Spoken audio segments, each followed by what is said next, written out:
Hello everyone! My name is Masterstarman and welcome back for more Let's Play Banjo-Tooie.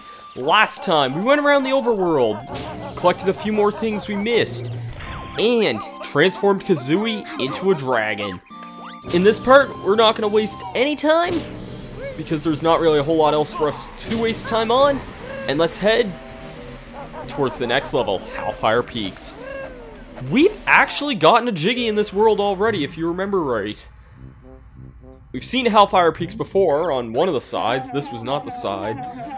2 years, finally I've made it to the warmth of the lava world with a belly full of water.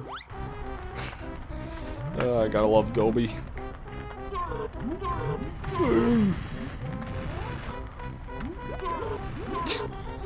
Yeah, so he'll be in the train station for now.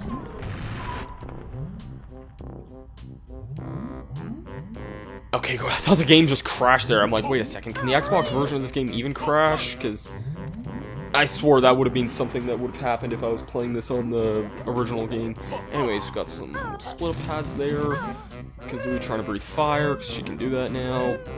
We have a warp pad. And check out what we got here, actually. Warning, trespassers in the exceedingly hot water are likely to be cooked. That sounds about right.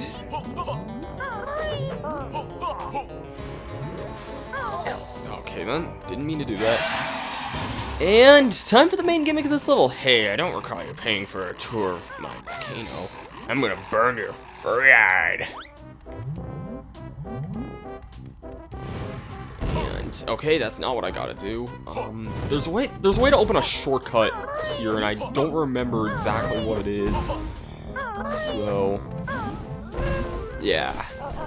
We're gonna be rained on by a fire-breathing dick of a dragon, for lack of a better term. And yeah, I knew that was a trap there. This actually kind of reminds me a lot of Banjo-Kazooie, actually, with those guys who like always kind of popped in and out of the walls a lot. Like, you don't usually see that a whole lot with these sorts of things. And okay, hold the phone. I know there's. Wait. Okay, no, never mind. I think the warp pad we activated near the beginning of the world was the one that was near Mumbo's. There is something down here, though. Globo. Yeah, if you're near this rock here, this cutscene will play anytime the dragon tries to attack. It'll reveal a flight pad, which will be useful because... Okay, hold the phone. Let me get this Globo here. There we go. I also believe there's a switch somewhere that I would like to hit that opens up a shortcut. There's a shortcut somewhere for like the beginning of that thing over there to. Anyway, I won't beat around the bush anymore. I'll stop talking gibberish. There is a ledge up here, and I'm not gonna beat around the bush. We're gonna be doing a boss fight in this video because it's time.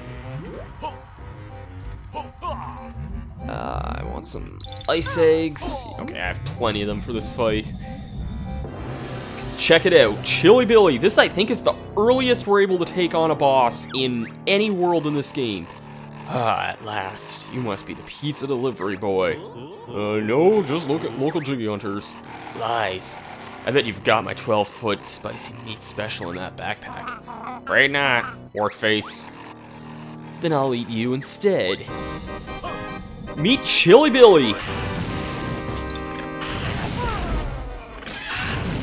Starting off, we can do that. So cold. And doing that, soon have you licked. And okay, just have kind of an easy attack to dodge here. Pretty much if you stand behind the cannons, there isn't a whole lot he can really do. And I remember there being a trick where... I don't remember the exact advantage of this, but... I remember there being... Oh, shoot. I remember there being a trick where if you fart eggs into the thing... Maybe not? Oh, crap! That was a stupid way to die! Because that is not a difficult boss fight, and I would have done that without being hit. I'll meet you guys back in a second. Alright, round 2 at this, because for some reason, you can't have easy things here. Okay, I don't remember what the advantage of having the... being able to fart the eggs into the cannon is. I remember there being an advantage. I think it's that you can technically fire the eggs off faster, but I don't know at what... Oh, crap. I don't remember at what advantage that really helps. I also took a lot more damage getting here than I would have liked to, but... Okay, that was super lucky. I should not... Yeah, because I still fired that off pretty quickly. I don't know if there's something different in the N64 version or what, but... Long story short, Chili Billy's not a very difficult boss. In fact, I'd argue the bosses in this world are some of the easier in the game, especially compared to Weldar, and even Lord Rufak I'd say is harder. Hell, I'd even say Mr. Patch is harder than this guy. No, I changed my mind. Forget the pizza. And I'm sure my brother will still want his. It's pretty great. I reckon I'll go get a couple of Big Al burgers. Why the hell would someone want those? I have no idea. Anyways, that was it for the first boss of this world. Yeah, if you can't tell here... Hold on. I'm sure you can probably see over there this nice JPEG of a background. I know it's meant to look better on an N64 than it is blown up in high resolution. The main advantage of doing this is that now we are free to explore the lava side without being bombarded by attacks, and that's honestly a really good thing. I believe up there, there's a move over here for Banjo only, I think, or something anyway. I actually don't remember what's over here, to tell you the honest truth.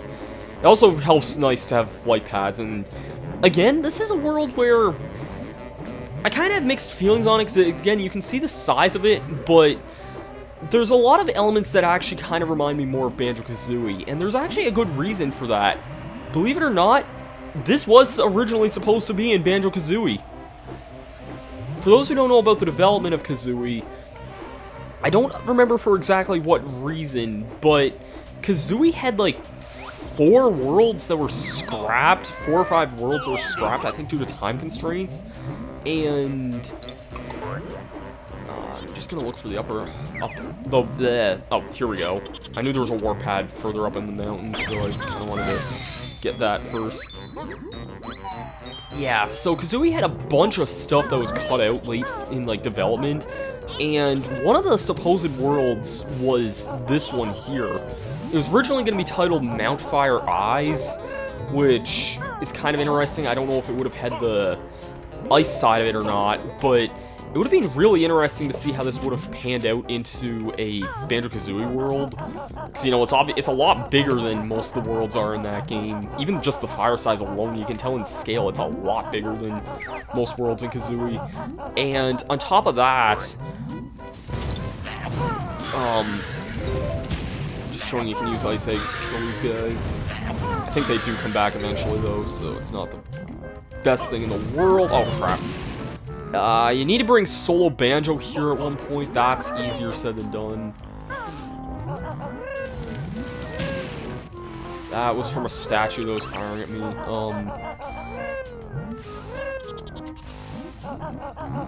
Yeah, so... trying to figure out the best way I should go about this here, because this is a very large world. I'm not sure where I want to go to. The Coliseum, I'm probably going to do all that in its own video, because I'll frig off, and I realize I'm almost dead here. I hate these statues. The Coliseum's a massive area. There's several jiggies in that area, one of which is going to suck, and I hate it, but anyway... Yeah, so, I guess getting back to some more of the interesting trivia of Kazooie, one of the other worlds, actually, was something that didn't end up in Banjo-Kazooie or Banjo-Tooie at all, but actually Donkey Kong 64, if you remember, Fungi Forest was actually supposed to be a world in Banjo-Kazooie. It's really interesting to learn some of the development history. I'm missing over a lot of things. There's a ton of things in Banjo-Kazooie and Banjo-Tooie's development, and Kazooie's development specifically, there's a ton of things that were in that game that never ended up getting used in the long run, and easy use of the clockwork egg. I know it's kind of in a risky area, but I mean, come on, we have so much health or air left anyway, it's not even a big worry. And that guy's a dick, and I don't like him, and hitting that. Is this the jiggy? Okay, well, I see the button that has the jiggy on it. If I can use the camera well enough. Okay. Oh, wait, shoot, that was the 3. Where's the jiggy one that happened? Oh. Oh, crap, really? Ah, that's no huge deal anyway, though.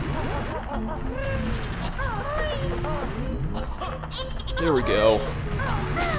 And this should be our second jiggy of the level. Because remember, we got one from Pterodactyl Land in the last video. And that opens a way to some signs. I don't really need to read those, I don't think. And let's get out of here before I die of suffocation. Anyways.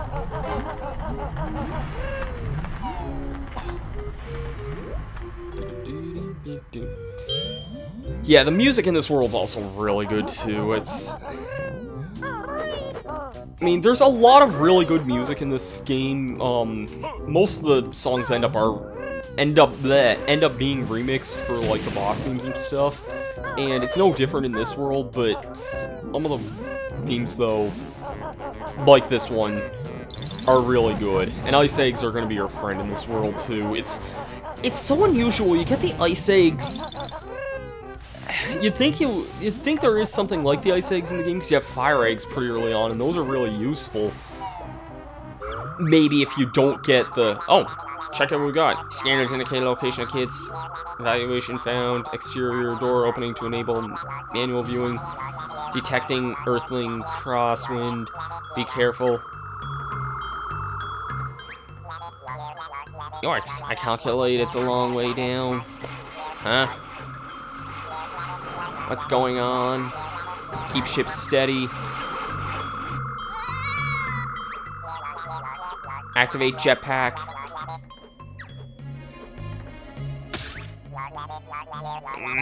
Never mind, I'm okay.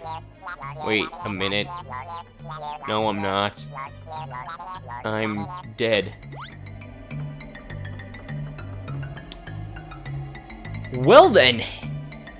We just experienced someone die by falling in an E-rated game. Tell me what other games have that now. And if you look in here, I believe that's actually the entrance from Pterodactyl Land in here. So, yeah, we've kind of come full circle around this way. I believe over here there's a big power button here, but I think that switch, it looks rusty. You'll need more weight. Fortunately, we can't just do this. What cheeks fancy trespassing on my glacier without my permission? Boy, are you going to suffer. And yeah, I won't sugarcoat that I think that Halfire Peaks has its issues. You'll see what I mean in a moment, but especially like the whole going into other worlds to get other jiggies thing, because thanks. Okay, there we go. Wow, I actually have enemies that... I think that one of the things this world has going for it is more of a Banjo-Kazooie vibe. It definitely does feel like a Banjo-Tooie level in size, but just, you know, little things like that. I'm just activating that warp pad there, and I realized I walked right into that guy. Enemies that take more than one hit, which... I mean, if you had grenade eggs, it wouldn't have been an issue, but... yeah, and I might as well go down here and get the other warp pad, because I know where it is, and I can just warp straight out of there afterwards anyway. I actually could show this off here. That's the last blue Jinjo there, I think. Hey, young man, I melted ice cube, but I seem to have misplaced my husband George. There was a terrible blizzard, and he was whisked off into the sky. So, Isn't it obvious? I want to go look for him. unfortunately, she's holding on to a blue Jinjo.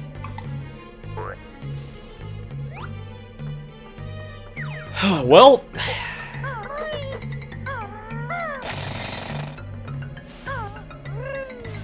I'm really jumbling thoughts here because there's a lot I can say here, but hate to break it to you, buddy, but I want that. Or I want that.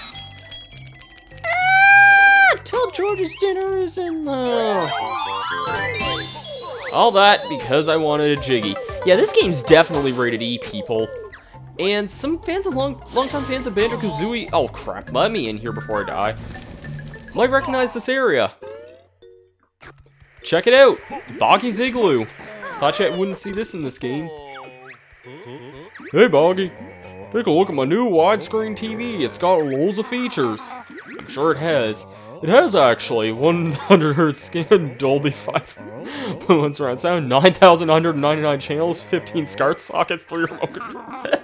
Okay. Oh, sorry, but it's got no online shopping, and I'm really hungry. Oh, what do you want? A big hot fish would be great. I like how we mentioned SCART. I learned this the other day. SCART was something that was very common in European televisions because... and yeah, we have a television of Mr. Pants. SCART was something that was really common in British TVs, but not used at all here. It's basically higher resolution than what we got, which was basically RCA adapters. Thanks a lot for your help, Banjo. Okay, whatever. I don't need to speak with Mrs. Tits again. I do want this health, though. Yeah, so... And underneath here, I believe... Yeah, we can talk to all the kids again. Cheers for a burger back at the fair. I'm not mad how bad is almost as much as fun as the fair. And what do you say? Thanks for the frame, Mr. Bear. And we have a picture of Freeze's Peak up there. It's just a nice little homage. I like this area. And we have the sled here. And actually, this is the same music as Boggy's Igloo from the original game too, which is... Freeze's Peak was one of my favorite songs in that game by a long shot, so I'm happy to hear this. We'll keep this in mind for a little bit later, though. Anyways, I said I was going to come here to the warp pad. This is a mumble pad, I believe. I think, actually, over here, we got a glimpse of this as well earlier. Can we do anything about this here? Actually, I'll save this for later. Yeah, this is actually the save where the Mega Globo was, so you can already see Halfire Peaks is a massive area. And with all that, I think I'm going to call it a video, because I'm very close to the warp pad. Actually, I'm at the warp pad. In the next episode,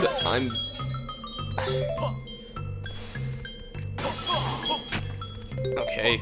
In the next episode, we're going to continue on through this episode through Halfire Peaks, continue exploring it, fight the other dragon, the ice one, because he's going to be annoying if we don't. And yeah, as you can see over there, that's where Wumba's Wigwam is. I'll see you guys in the next one. Peace out.